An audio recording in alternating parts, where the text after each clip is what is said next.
Okay. And I do want to thank you for joining us. I understand that this is work after work. There's no way to quantify how sideways the world is right now. And I really do appreciate you spending some time with me this afternoon, but also in support of the Massachusetts and the New England Regional Council. I was a member of the NCSS National Board for 3 years, and I can tell you that at the national level and at the state level, there's so much attention to trying to give you as educators what you need, the kind of support that you need, the resources you need. But believe me, I understand that, yeah, staring into a screen and managing conversations and trying to stay engaged is something that is probably dominating your days and most of your evenings. So my intent today is to share with you some resources that hopefully will help you. We can make this as interactive as we like. I've got a lot planned, but I also know that given the time in the afternoon and the pace of what probably has been your day already, I want to be aware of that and acknowledge that. So I can slice and dice this in a variety of ways, and I'd like to give the two of you in particular what you like, and then of course those who watch the recording, I'm going to try to be as explicit as I can. So let me take a minute and share my screen, and I'm going to do a short introduction about the tool, the resources, the center, me, myself, but then I'm going to give us a choice, sort of a pathway of the direction we can go in the coming time that we have together. So let me start by sharing my screen. It says every teacher in America right now. Let me start by sharing my screen.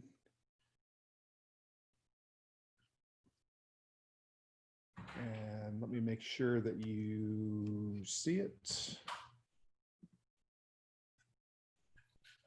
Let's see, hold on just one second.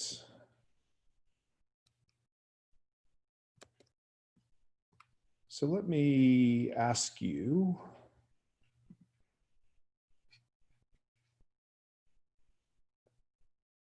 just one second, guys, I'm not sure. Claire, I'm in the middle of something. So if you need, can you take off? Thanks. So it looks like, Rob, do you mind popping on? I want to make sure you can see my screen. Yeah, sure. I can't see it currently. If yeah. I did see it originally. Okay. Do you see it now? Yes, I see a slide deck. Yeah, I think what I might do is just stick with the slide deck because of the way that my personal system's set up. Sure. Yeah, so again, thank you guys for joining. What I plan to be working with you on and talking with you about is the work we do at the National Humanities Center. I'm joining you today from my home in Chapel Hill, North Carolina. The center itself is located in Durham, North Carolina. And the center was created in 1978 as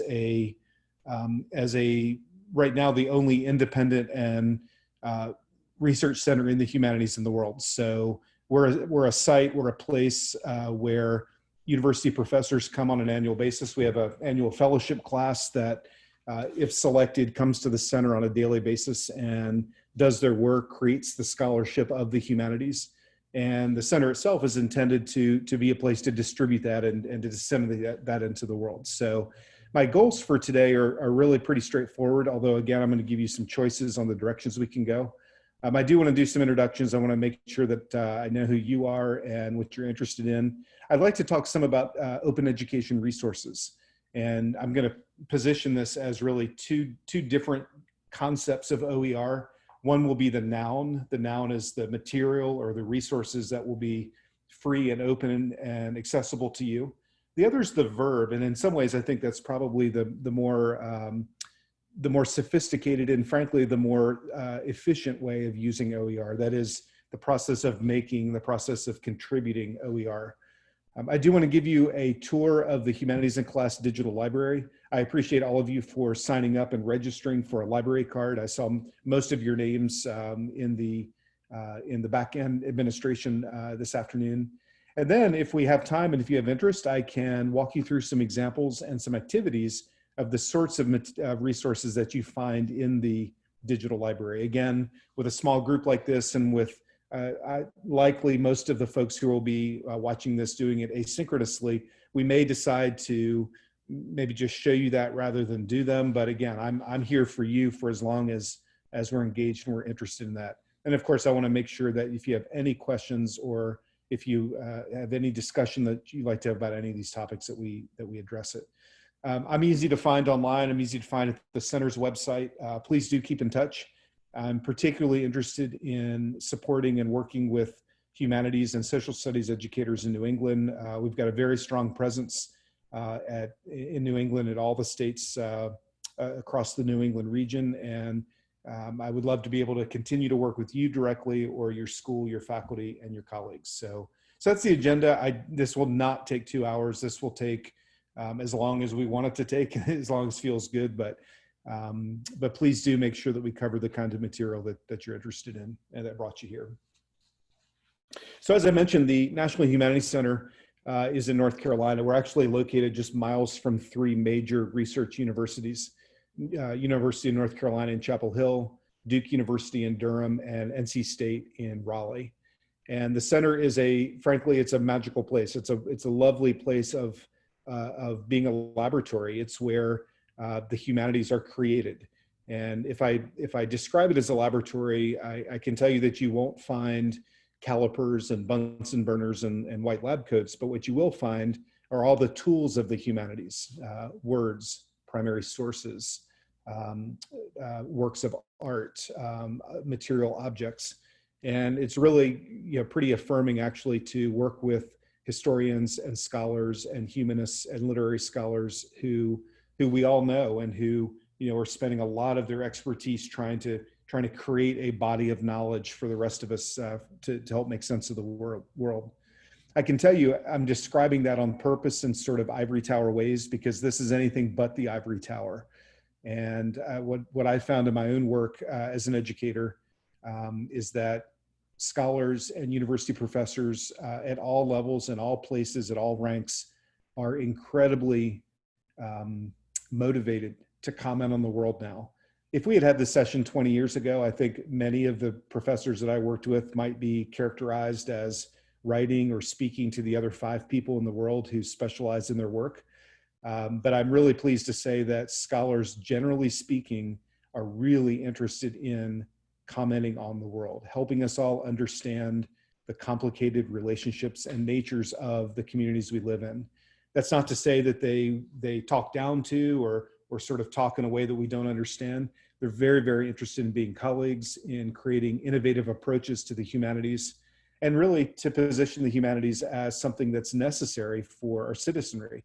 They're the skills and the perspectives and maybe the central world views that will get us through what is really a very complicated world right now. And part of what we do in my education department is try to inspire that kind of advocacy so the humanities don't get regulated to the side while some of the other more standardized and tested disciplines get most of the energy at the K-12 levels. So it's really a great place. I hope someday you have a chance to visit and to work with us in some of our on-site work.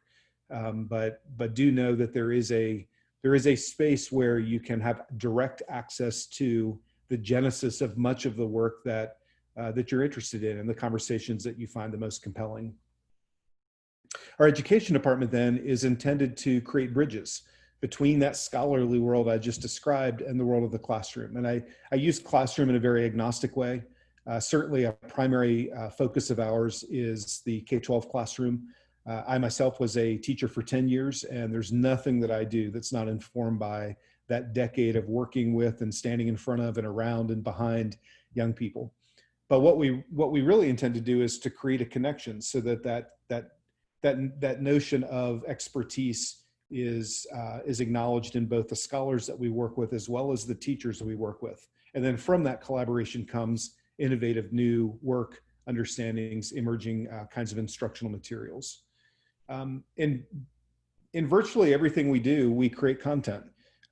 This is not necessarily unique to us. There are a lot of content providers right now, a lot of centers, a lot of universities, a lot of content providers, historic sites, informal educators, museums. Everybody's creating content. I think what we value is the direct line between teaching and scholarship and the ways that can inform what you put together for your instruction. And as I mentioned, what we really intend to do is to develop advocacy, to to infuse citizens, young people with a strong sense of the humanities so they better understand themselves and better understand their responsibilities to each other. So I mentioned content, and this content is free and openly available.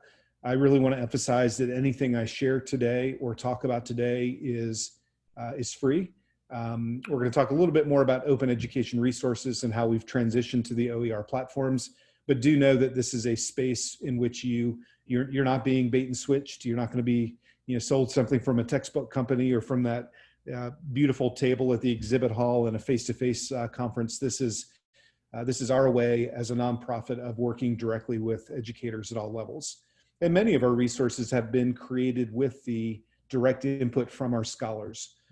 They're lessons and resources for the classroom. They're primary source collections that have been curated and collected from both digital and physical spaces. And they're essays in which we've asked scholars to contextualize really complex topics so that the educator first can understand it and then make sense of it for their younger students. Most of our work is teacher facing. I'm going to talk a little bit more in a minute about ways that your students can have direct access, but we do position this and articulate this directly to the professional educator with the belief that they can then translate it and make the modifications necessary for the classroom that they teach in.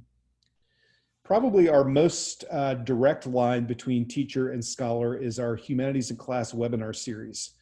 This webinar series gives us a chance on a weekly basis to invite scholars and teachers to talk about complicated questions and challenges. This year we have 41 scheduled. They are completely free.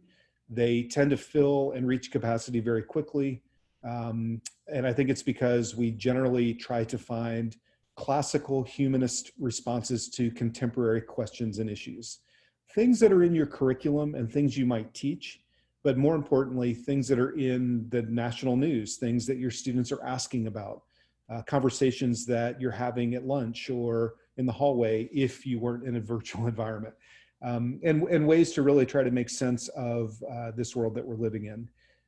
As examples, through most of my presentation today, I've selected New England-based partners and colleagues and scholars who are contributing. For example, right now our highest registered webinar is with Alex Kaiser from Harvard. We'll be talking about why we have the Electoral College on October 29th.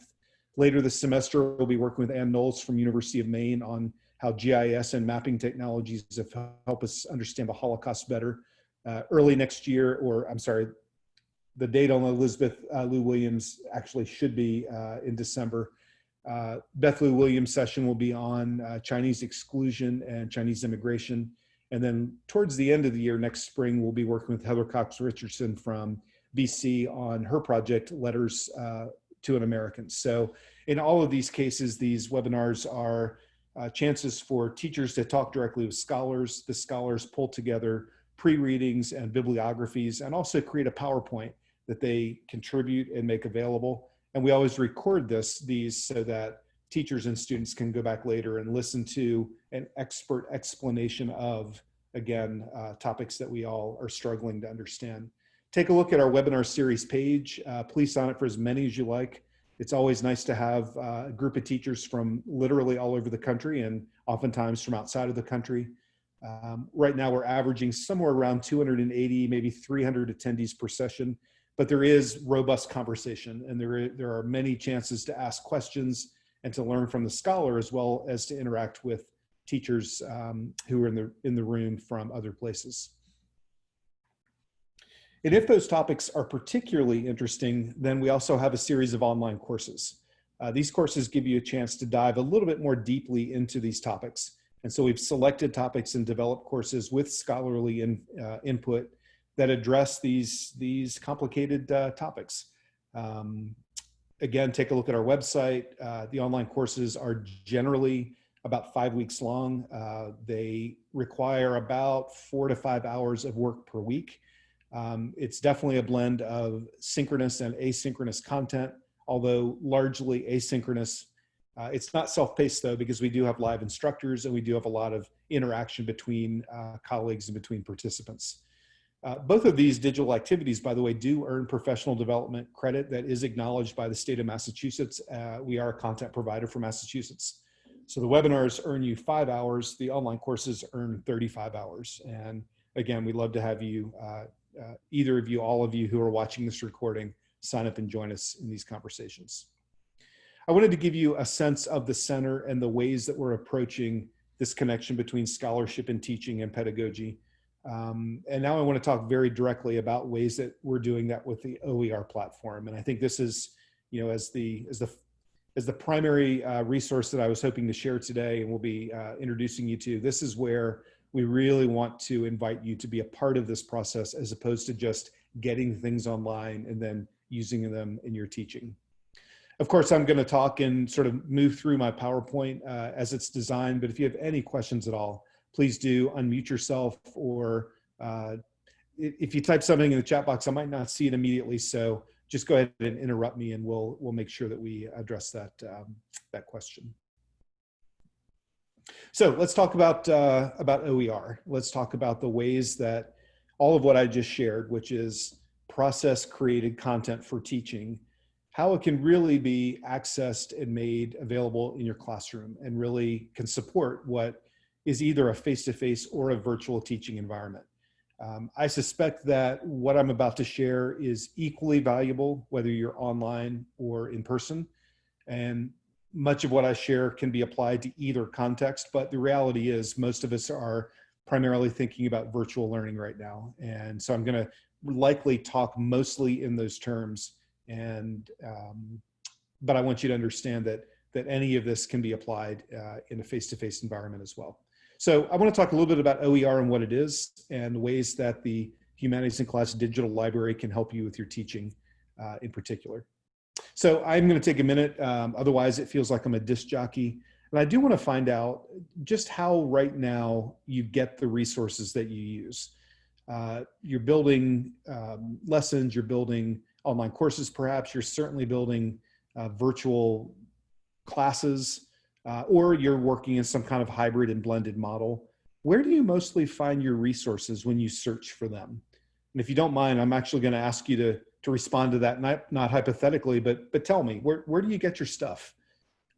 Rob, I know in Plymouth you're an administrator, I think. Rob, tell me where you get your stuff in Plymouth. Yeah, so I would say it's some combination of YouTube for videos in particular, because they're easy to share. Obviously, comes with some vetting. And then for, you know, text sources and primary sources, going back to, you know, websites that we've used over the years and resources that we maybe have in binder form, but we got the digital form this year. But as far as open educational resources, that's why I'm here today, because I think we could do better with that. But just in terms of building out your curriculum or building out the lessons that you plan to do with kids, the first thing I heard you say was YouTube. Yeah, it's definitely, especially for video sources. Yeah, absolutely. Thank you so much. Martha, are you with us? Do you mind sharing where you get your resources primarily? Well, some of it, again, I'm reworking stuff I had on paper. A couple places for US history, I also use like the Stanford History Education Group. I've done that. Oh, yeah, YouTube for crash course type stuff. Like mixing up the Ed Siteman website, PBS Learning sometimes. Yeah. So those are some of them. Yep. So you've got some favorite sites. You in some ways, it sounds like trying to replicate what you were doing in a face-to-face environment, but you certainly mentioned some very vetted and high quality sites where you can get these kinds of resources. And it sounds too like you're primarily talking about getting content versus instruction. So you're not necessarily going to get lessons as much as primary sources or ideas that you can then develop into a lesson.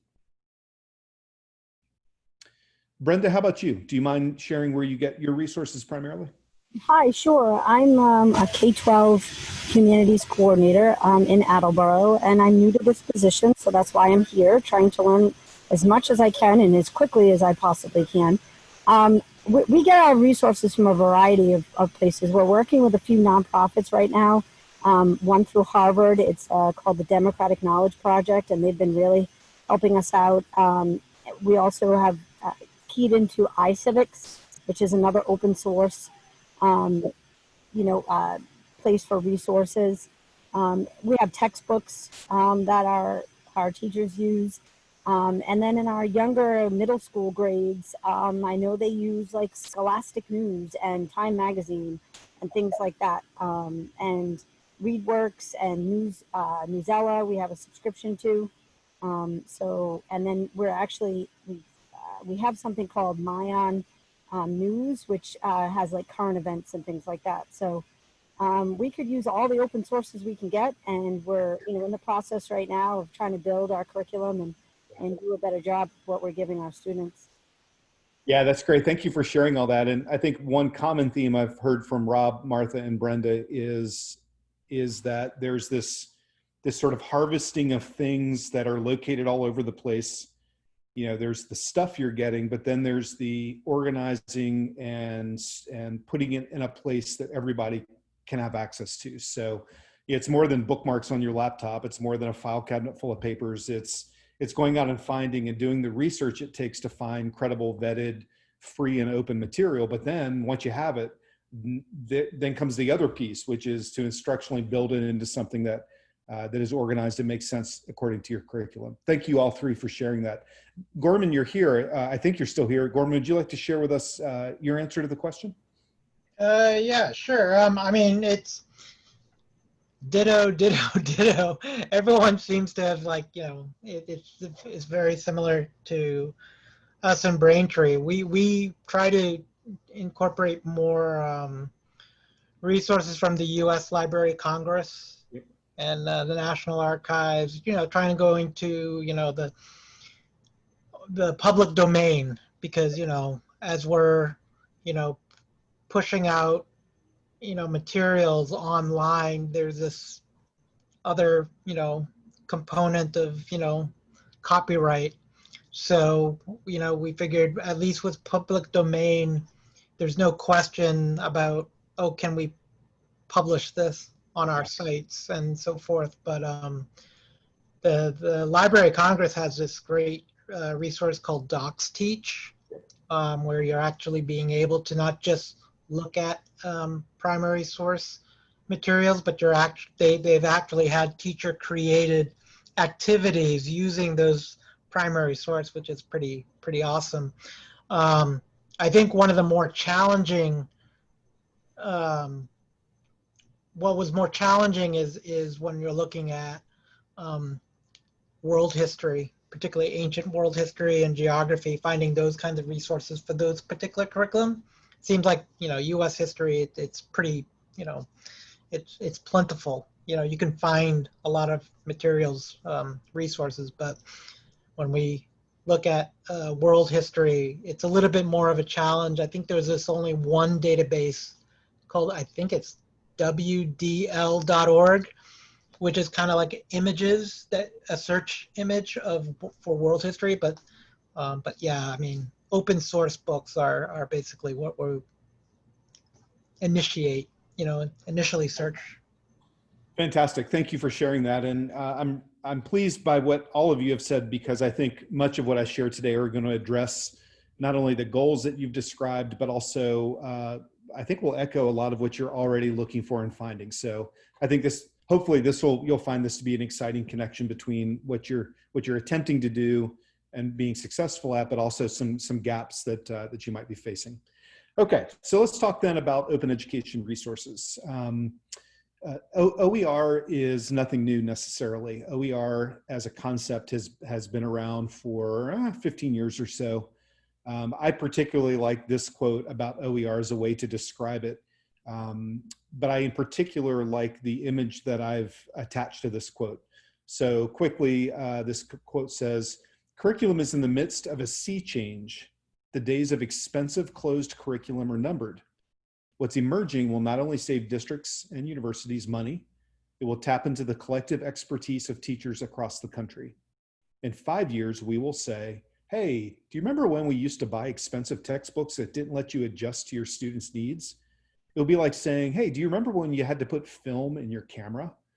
You know, if I showed my kids are older, my daughter's in college, my son's a senior in high school. If I showed them these two flash bulbs they would have no idea what I was talking about. And I don't know if you guys remember these or not, but I distinctly remember the need to attach these flash bulbs on the top of a camera. Who has a camera like that anymore? And of course, you would take the picture and the flash bulb would go poof, and then it would rotate. So clearly there's only 4 sides, and therefore you only have 4 flashes per bulb. And then you have to take it out and dispose of it. Who knows where those things are now sitting? When I first started teaching, you know, there are a lot of kids using encyclopedias. Can you imagine having students, my kids coming home and getting their information from a book that was published 9 months ago in terms of that kind of current event facts? OER directly addresses this notion of getting high quality, free and open resources, and doing so in a way that allows you to modify them to the needs of your classroom. And once we're in this OER world, it's really difficult to imagine going back. And whether you're in a leadership position, as some of you seem to be, whether you are a department chair, whether you're just an experienced teacher who is anxious to transition what you've always had as paper copy or hard copy materials to a digital environment, you're likely doing this already. You're already finding things online. You're already saving bookmarks. You're already downloading documents and images to a hard drive somewhere. I think the alchemy of OER is going to be the free and open piece. I want to talk a little bit about that because as professional educators, you know, these are concepts that are important as we just go online and get stuff. These are the kinds of things that if you've got it in the backdrop really does, I think, allow you to be much more creative and much more innovative. So OER as defined are really anything digital, teaching and learning resources that reside in the public domain or have been released for a free use and repurposing by others. And it's important for me to stress, and as we move through the digital library that I'll share with you, again, this does encompass anything that can live digitally. Anything from small activities or a single primary source or image, all the way up to a full course or a syllabus or a PowerPoint that you might use or a streaming video or a textbook.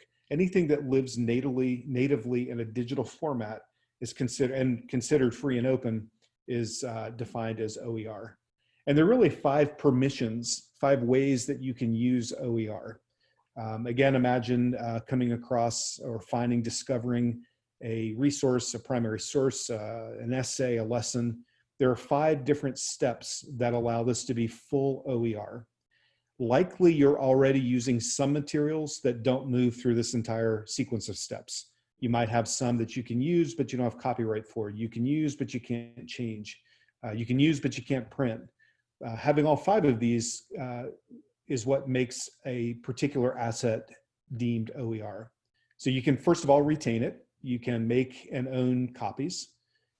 Consider this again in digital form. You can reuse it. You can print it. You can distribute it. You can drop it into your Google Classroom. You can have kids interact with it. You can revise it, which means that you can modify it or improve it. And guess what? This is the punchline to me because all teachers modify what we find online. There's almost nothing that you find of instructional focus that you don't modify for your classroom. You modify for first period, not third period. You modify for this kid, not that kid. You change the language, you change the questions, you change the sequence. You're constantly revising and modifying anyway. What OER allows you to do is to formally and officially apply those modifications to create something new from it. And that's called remixing. So remixing means that you've taken something in its original form, you've changed it in some manner, form, or fashion, and now it's something new. And that too is considered to be OER. And then finally, you can redistribute those things that you have remixed and those things that you now own. So it's a full complement of action verbs around the materials that you find and the materials that you create. And I'm going to give you some examples so that this becomes clear and obvious. I do want to also note, by the way, that OER is also a policy. The Department of Ed, US Department of Ed, endorsed a Go Open program during the Obama administration, the second administration. And currently there are, I think, about 14 or 15 states that have a Go Open or an OER policy at the state level. There are also numerous Go Open districts, and those do include the ones that I've put on the screen from the New England region. So a lot of places have realized that OER is not only the best instructional approach to developing curriculum, to sharing materials between educators and between disciplines, but it also saves a lot of money. When you're not buying big expensive textbooks that go out of date almost immediately, it is a cost saver. And that's one of the reasons why the community college systems across the country are particularly embracing OER, because it's a democratic access to material.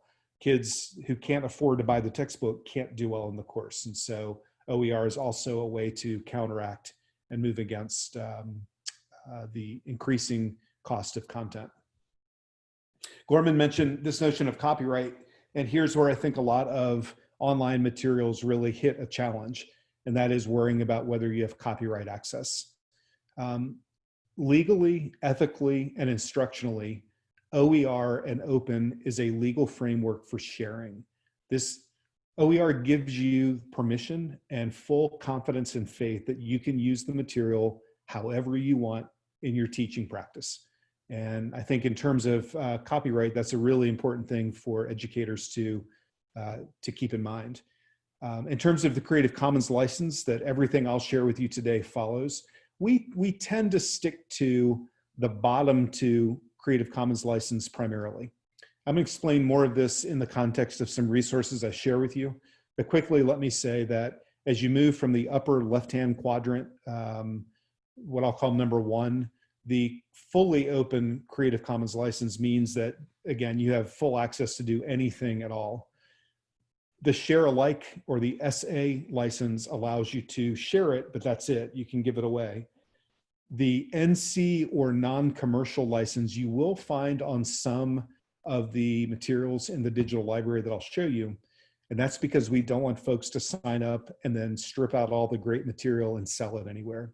We don't want the material to be sold on Teacher Pay Teacher or for some textbook company to want to come and grab something and publish it and make money off of it. We don't want it to be commodified. And then in the lower right-hand corner, what you'll find on some of the materials as well is the non-commercial SA or non-commercial non-derivative. So as an example, if a scholar and historian at the National Humanities Center writes a 1,000-word essay on the Columbian Exchange, and it's intended to educate a teacher so they can then create instructional materials, we don't necessarily want anybody to go in and change that historian's words. What we do want is for a teacher to create lessons or instruction from that. That is the OER.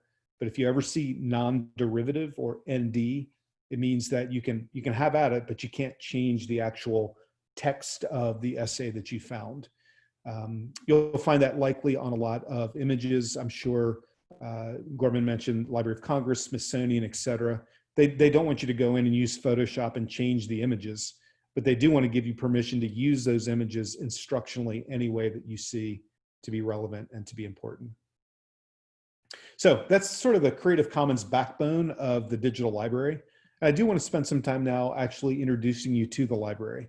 I'm going to do a quick tour of it. Again, I invited all of you with my email this afternoon to sign up for what we're calling a library card. Please let me re-emphasize, this will always be free. It will always be open. Anybody can join it, any of your colleagues, any of your faculty members. I'm going to describe ways that schools and districts and faculty are using this as a makerspace. But please do know that, again, this is a digital architecture for you to be able to work with and have access to the materials to make them relevant for your classroom.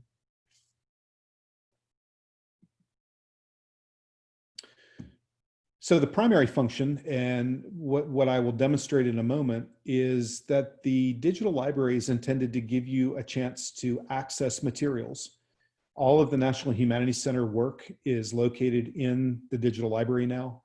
I would qualify that work as being in one of two categories. It's either scholarship, like essays or video lectures or primary source collections, and you'll also find instructional materials. You'll find lessons and PowerPoints and assessments and syllabi. And so if you just simply want to use the digital library as a place to get stuff, you can do that. It can be a place of consumption. It can be a place to go and to use a keyword and to find the kinds of materials that you can trust as being both scholarly embedded, also as being free and open.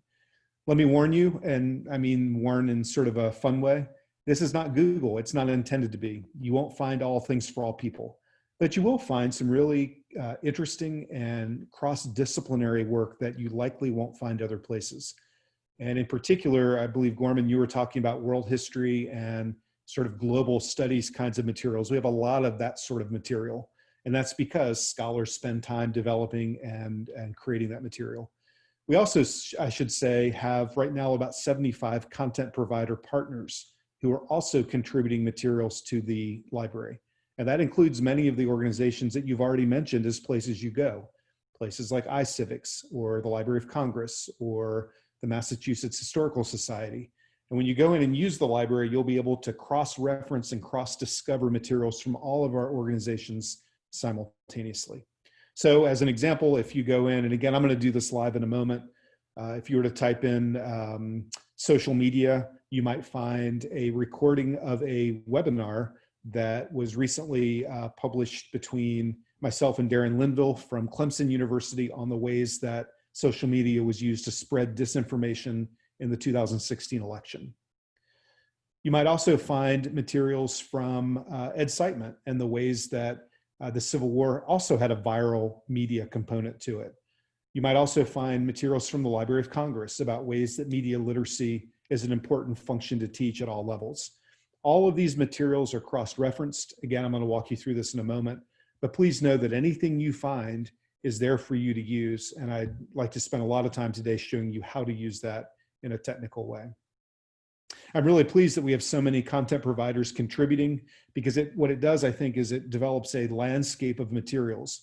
And as these things amplify and multiply and magnify with each other, then we can start to share them with educators at all levels. I selected just a few examples from the New England area. The African Studies Center at Boston University has just amazing resources on ancient Africa and ancient Africans. And many of those resources are now located in the library. There's a wonderful collection of video archive, the American Archive of Public Broadcasting, where short video clips from the last 50, 60 years of US history in terms of PBS stations is available. The Leventhal Map Center at Boston Public Library has a great collection of geospatial materials, of maps, of ways to use maps in your teaching. Of course, Massachusetts Historical, many of you are likely familiar with, but also we have some smaller organizations, and we've done that intentionally because they have great material, but just don't necessarily have the megaphone, the architecture to share that. So we are working with the Mystic Seaport Museum, also Reimagining Migration, which is a great organization associated with Harvard that archives and works directly with global migration. So these are the kinds of partners and colleagues that we have contributing and working in this space. We're adding partners all the time. We're adding resources and users and partners on almost a daily basis. So this is an ongoing and sort of churning library, as it were. Before I open up the library and give you a short tour, again, let me emphasize that, excuse me, that not only is the digital library free and open, but it does connect to your Google Classroom, and it does integrate into most learning management systems. I put most in parentheses because there's likely always to be one that we're not seamless with. But this can be student facing. There certainly are teachers and educators who are using this as a way to introduce students to primary sources or videos or streaming materials to use in their instruction and in their lessons.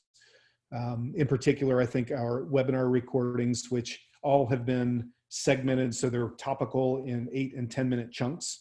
I think a lot of teachers are assigning these to students to watch as part of their activities, and you can connect the library directly with your Google Classroom if that's what you use. While it's educator facing and the language is definitely sort of a professional collegial language, I think it is appropriate to put some context and to share this with students, whether it's as a full group or as individual assignments. And I do want to emphasize as I give you the tour that there's also a way to create groups and create communities where you directly can be responsible for the curation of the materials. So that might be for a class you teach in Plymouth, or a faculty that you have in Attleboro, or another selection of educators you work with in another part of the state. So this is something that you have full access to add to and work in, as opposed to just get stuff. So I'm going to give you a short tour of the library, and I want to describe to you the functionality. I think you've all signed up for a free library card. If you haven't, please go ahead and do so. I'm going to take just about a 30-second pause to give you a chance to open up the website itself, education.nationalhumanitycenter.org. And then I'm going to change my screen share, and I'm going to open the library as well and give you a walkthrough and show you how you can use this in a very direct way. Are there any questions for me before we transition in that way? I see there's a couple of chat. Let me check that real quick. Brenda's asking me, do these webinars have a target grade before viewing? So Brenda, the webinars are created for adults. They're created for other professionals, and they are definitely a professional conversation. But at the same time, the whole point is to have complicated conversations with non-experts. So I think you'll find as you listen to them and access them, they are very conversational. They're very familiar. They're very episodic. It will feel a little bit like a radio program. They're fun. The educators, the participants all ask questions and contribute via chat box. And myself and the guest, the lead scholar for the night, go through a pre-developed PowerPoint that is largely images, sources, short chunks rather, not a lot of text. This is not a university lecture, but it's definitely a place to get context around these topics. I personally would feel comfortable sharing them, many of them, with as young as middle grades. I don't know that some of them I might be able to think about for elementary, but more likely as a teacher, I would take what I learned in the webinar and the PowerPoint itself, and I'd modify it for younger audiences. So again, the scholarship is infused in whatever you develop for a 4th grade or a 6th grade classroom. I could imagine though assigning, one of the webinars right now, our most popular one, popular is the wrong word, our most accessed webinar recording is the history of white supremacy with Adrienne Lentz-Smith, who is a historian at Duke. And she spends 75 minutes describing the history of white supremacy in US culture. That's really powerful stuff. And I could definitely imagine assigning that to a high school student or classroom and saying, here's the lecture. Here, you're now going to get what white supremacy, how to contextualize white supremacy. And then as a teacher, do some activities around that to help unpack it and help better understand it. Okay, so I'm going to stop sharing this screen and I'm going to go to a different one.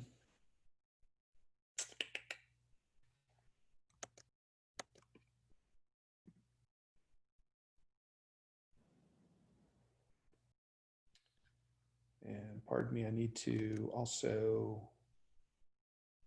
Kate is joining us.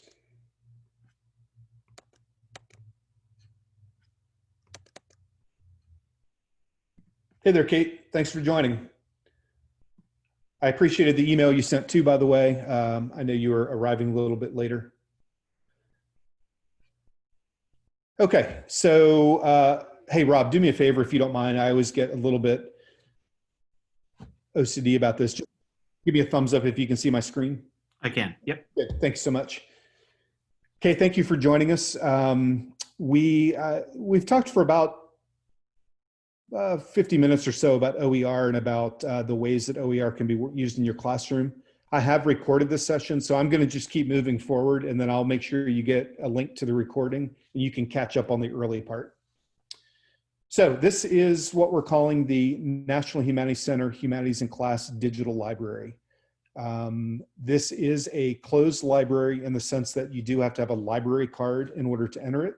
Anybody can have a library card, including your students. So you're welcome to assign them to get a library card if you assign them something in the library, or you can directly link to this in your LMS or in your Google Classroom. And primarily we wanted to do that because it's important for us to build community around the members of the library. We won't share your information with anybody. We don't sell you anything. We're not going to commodify this in any way, but we didn't want this to be just an open link on the line where, we see Google Analytics telling us people visit. We want to work with people and sort of contribute to the curriculum that you're developing and accessing. So once you've signed in, you will not log out unless you actively do so. And we've built that in so that you don't have to keep logging in. Log in one time, and every time you come back to the site, you should be already logged in by your cache. So this is the front door. Consider this the front door. And from top to bottom, you can see many of our featured content provider partners. This rotates on a regular basis. The link on the extreme left is where you sign up for the webinar series that I've talked to you about. So again, we have 41 scheduled. I think we've done 8 so far. So there's still quite a few available if you're interested in joining us. You can have access to news and announcements from both the center and from our partners, as well as view an active Twitter feed. We'd love to have you follow us on Twitter. You can also directly access to other National Humanities Center activities, including the online courses and the workshops and institutes. And we've got a variety of contextual information about the center. If in particular you want to see the credibility of and be able to share the work we do at the center, you've got plenty of press information down there. Your library card is your direct link to your profile, and that's in the upper right-hand corner. So if I click my profile, you'll see my library card. I would encourage all of you to complete this profile as much as you feel comfortable, because the more that's there, the more that you can connect with others, including the center. So an image, your interests, a short background, maybe your social media. And what this does is allow all of us to find others of like interests and like minds. So the profile is a way for you to be a member of the library. I should also point out that in your My Items tab, you can curate and select materials that for you individually. So in a moment, I'll show you how to do this, but it's like a shopping cart, although there's no cost associated. It's a way to pull things off the digital shelves and place them in a basket so you can find them later. And the folder structure is anything you want it to be, whether that's by standard or by curriculum, whether it's by topic, whether it's by timeline, whether it's by author. You can create any folder structure you want and then curate the materials in the library to that place. Your profile will always give you access to these selected and private information. So anytime you want to find your stuff, you just go to this little icon of your face or your name in the upper right-hand corner.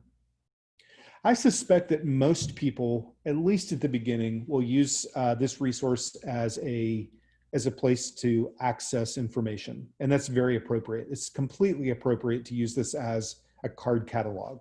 So this is a card catalog. I approach it as a user. I'm really going to beat up the metaphor of the library today, by the way. So I've walked in the doors, I found the card catalog, and I'm going to type in the key term, Black Lives Matter, because this is something that all my kids are talking about. And it's something that I want to be more informed about as I create materials. I don't want to go to Google and just find anything that anybody has made. I want to find some stuff that gives me some really clear guidance on how to understand this.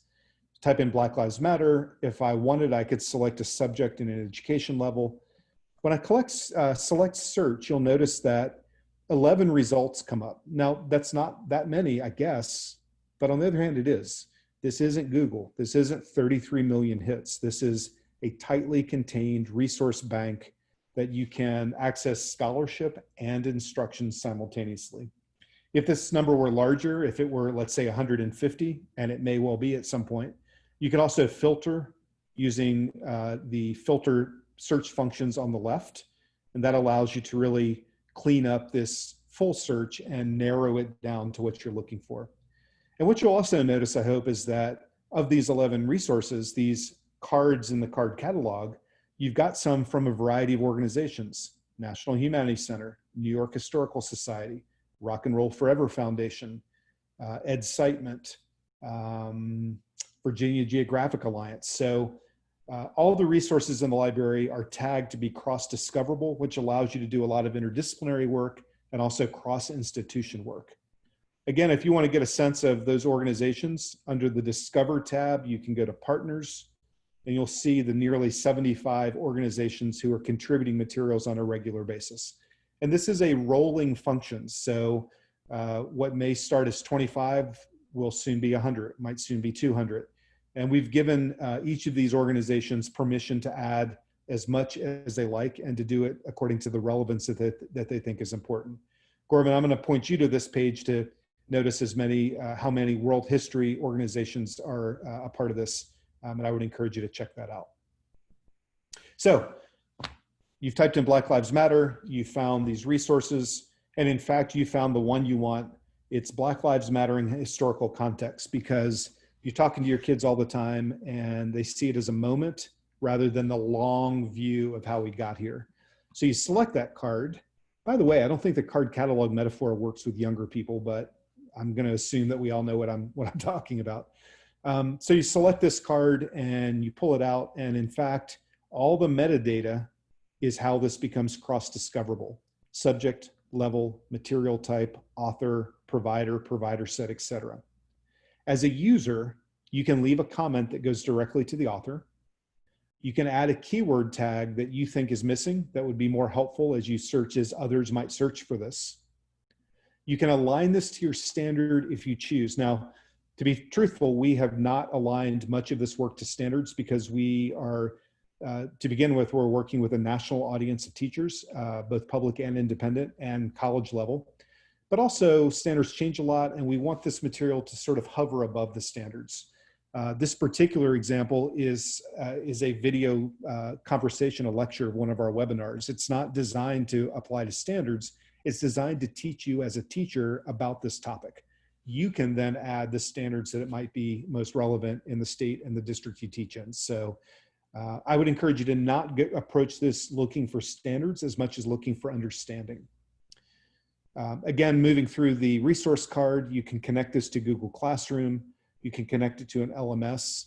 You can save it to your own private folder. Again, this is what I pointed to in your profile.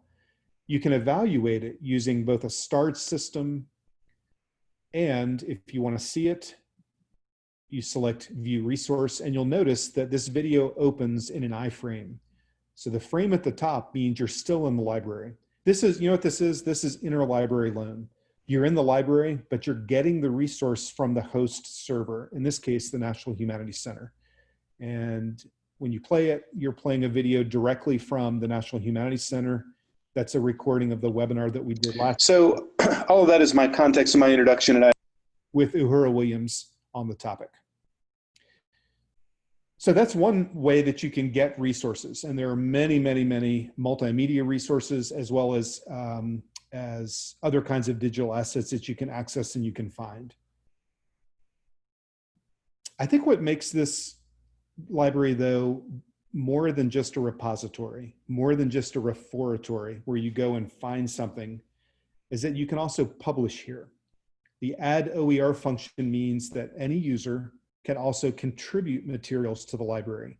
And those materials will sit side by side and be discovered side by side with all the other materials that are here already. Right now, there are about 4,000 resources in the digital library.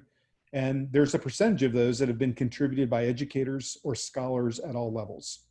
There's two ways that you can do this. One is you can submit a resource from the web that you think is really valuable, and you want to put this in the library so that others can find it, or that you can share it with colleagues, or you can publish your own lessons. You can watch the webinar by Uhura Williams on Black Lives Matter and then create an activity or a lesson or an assessment or a project based on it, and you can publish that under your name with direct citation under our letterhead in this library. So it's a way for you to publish your good work. It's a way to share it. It's a way to add that to your CV. It's a way to connect with others who have similar interests. And let me show you what that looks like when you do publish. And I'm sort of moving around a little bit to give you some examples. So don't feel like you need to follow me. You are more than welcome to just kind of move at your own pace if you've got the screen open. So here's an example of a lesson that was published. This is actually by an elementary school teacher in Virginia. And what she wanted her kids to do was understand the role of animals in warfare and in wartime. And so she developed a lesson And when I select view resource, you'll notice that in this case, all of her lesson is here. And she has structured it according to the way that she conceptualizes this lesson. Essential question and understanding, lesson materials, lesson plans, student research documents. And in fact, the documents themselves have been uploaded and made available. So all of these, this is her way of sharing this material. This is developed for, I believe, fourth grade classroom, primary level, maybe third grade classroom. And she's added it as a way to take something that she learned and contribute this lesson. And now it's published and she can cite that as something that she's done. But notice that there's a remix button here. And what that means is somebody else can come along and find this and remix it and change it and modify it. Sharon is a third grade teacher in Central Virginia. Carly, who's a 11th grade teacher in Boise, Idaho, finds this and goes, wow, what a great concept. But I need to change the sequence, the timing. I need to make it more independent for older kids. I need to change the questions. And by selecting remix, what Carly can do is take the original of Sharon's and republish it as her own with all the modifications. The original will always be there, but now the new version will sit side by side. So the second or the 50th or the 100th version of a lesson exists side by side with direct citation to the original. And one of the things that I find exciting about this is that teachers now can do all the work that you're doing already in terms of modifying resources, but it doesn't have to be on your hard drive. You can do it in a space, and that space can be professionally acknowledged and can be shared with others. If you're an administrator or a district leader, like it sounds like some of you might be, it's also a place to put your lessons so that your teams can get them. New faculty, experienced faculty who are changing curriculum, new folks to the system, new folks to teaching the subject. And what you'll find, I'm showing you a second example, is that there's this version history that allows you to see what people are doing with the lessons that you've published. So in this case, Kate Chopin's The Storm. This is a lesson developed by a grad student at Duke University. If you're a 9th grade teacher and you want to use the material, but you need to change the sophistication because it's not undergrad, you can do so using the remix function, and then you can track where the original goes. And to me, that's a really powerful way of sharing and showing the kinds of materials that are developed. So I'm going to pause for just a moment because I see the chat box is popping in. Let's see.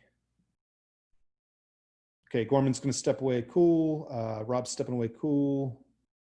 Rob put that up. Thumbs up from Gorman. Okay, everybody's good. So again, Martha, Brenda, Kate, I'm going to keep moving along, but you tell me if you need me to stop and discuss anything.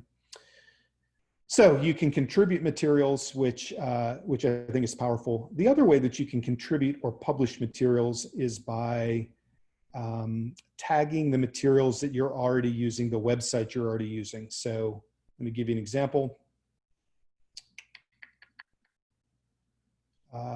Let's see, I'm going to do a quick Google search.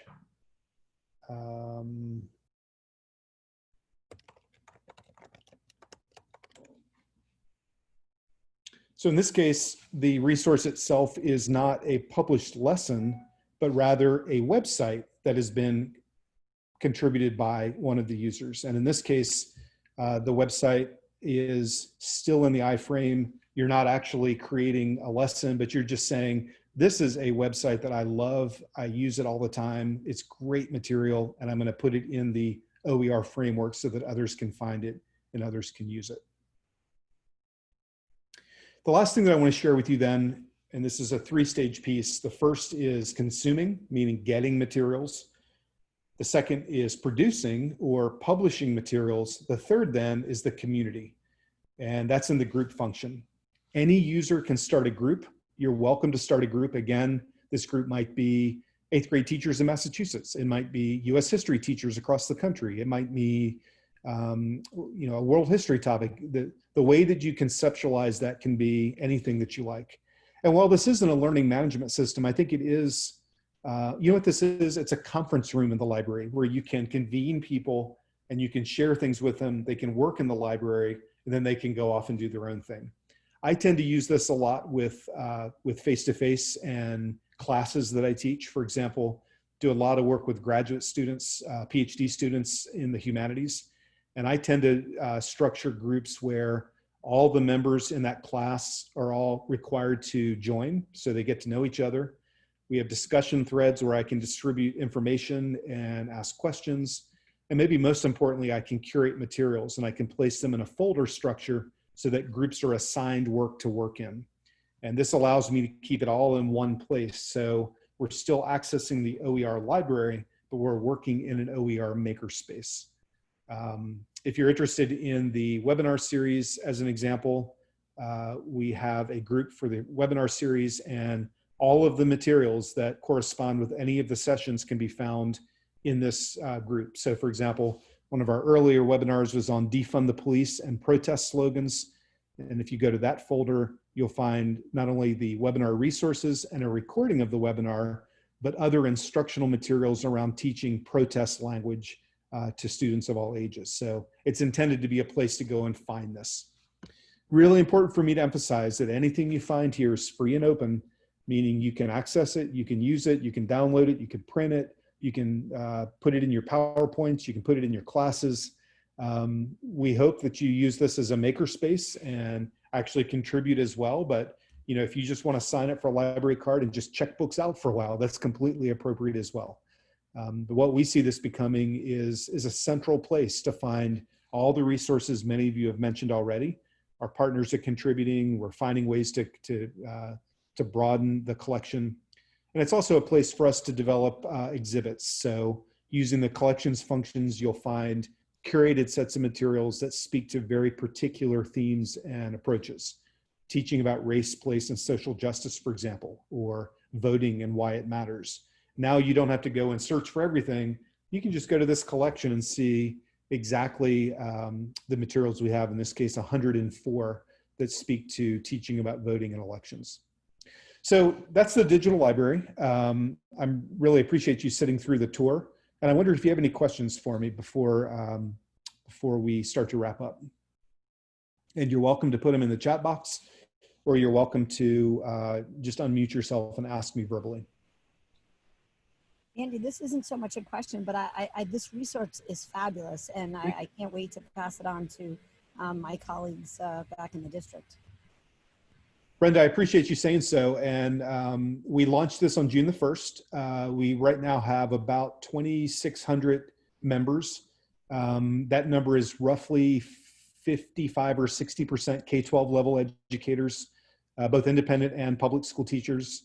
There's about 30% collegiate level educators, and then there's about 15 or 20% informal educators like museum docents and historic site managers. And I think that combination of people creates some really innovative and interesting things. But one of the things that we do is try to support schools very directly. So I just got to this page by going to the Learn More button, About. And we do have what we're calling an early school adopter network. And what this means is we'd love to support you in developing curriculum. This is no cost. This is just a good faith relationship where you might be trying to pull together materials that you have gaps in or needs in, and you want some expertise advice. You want some scholarly input. Currently, we're working with 15 school districts in this network. We give them direct access to some what we call VIP events, like some special webinars or other kinds of discounts of the work that we do. We are currently working with Natick School District just south of Boston as one of our early school networks, and I would love to have any of you sign up to be a part of this. Again, there's no commitment, there's no money, there's no funding.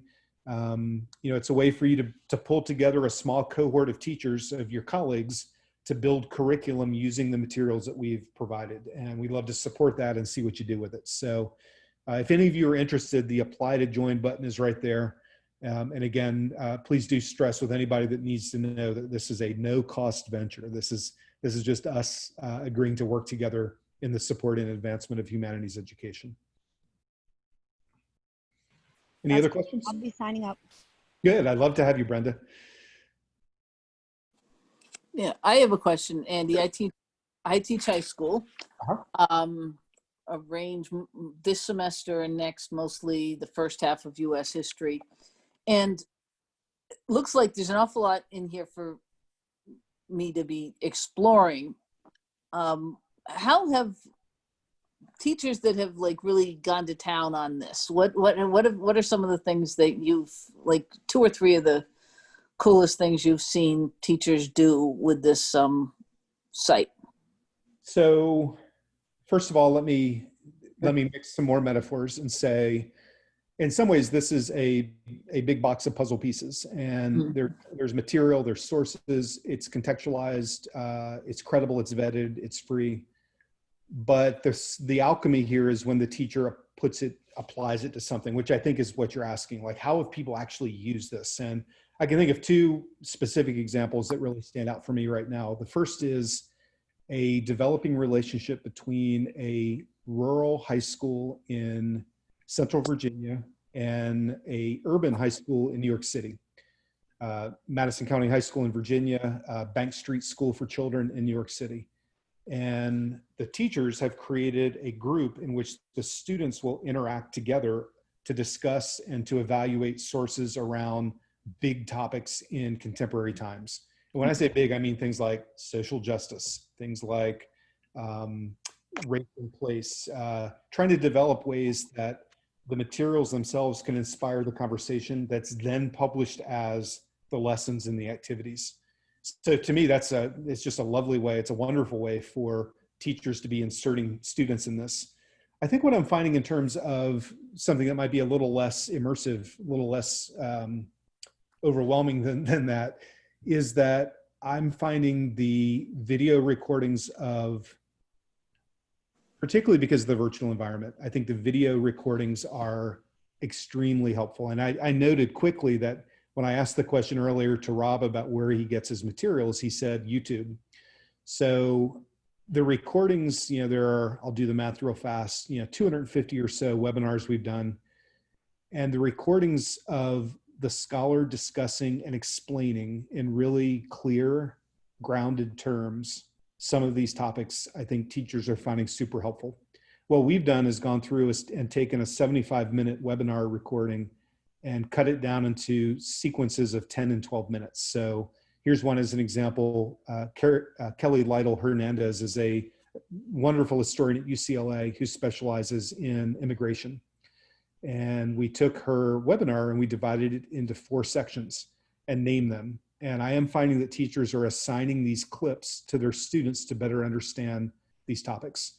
In this case, Kelly talked about immigration control. We've got a second recording that talked about the push-pull of Mexican immigration, essentially the same topic from the two different perspectives.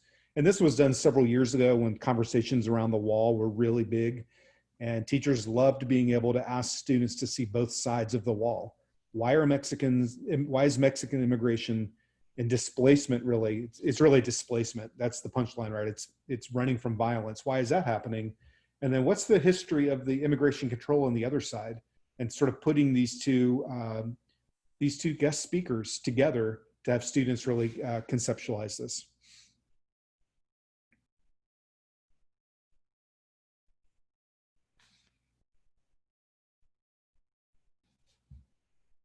Any other questions? I'm going to stop sharing my screen now. Folks, I don't know, I had planned, and it depended on the timing and how many folks that we had.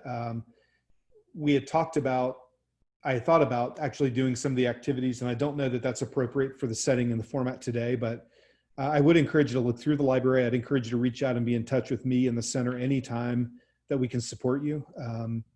I think you'll find that the library is growing all the time. And so visiting, not finding something, coming back just a few days later, you might well find it. Or more importantly, you can either place it or you can get in touch with us and we can find it and put it in there for you. So this is intended to be a very collaborative endeavor. Again, thank you so much. So very helpful. I thank you as well. It's 5:30 now. I think that's, you guys have likely been in front of your machines for a long time. So I think you need to get some dinner, but I think Rob did place a survey link in the chat box, and I think he asked me to remind you to complete that. I'm also going to put my email address in the chat box, and I would welcome any emails or questions you might have. Whoops, I did that privately. And I would also love to see you and any of your colleagues or even students in some of our live webinar events. Our next one is Tuesday. We'll be talking about the election of 1860. The last one we just did was on polarization. So we've set those two things against each other. As polarized as things seem now, they've been polarized before. 1860 was a pretty big election year as well. Okay. Thank you everybody. so much. Thank Sorry I had to miss the beginning, but I'll reach out and I have okay. some really specific questions. So I'll reach out and we can set up a time to talk. Thank you.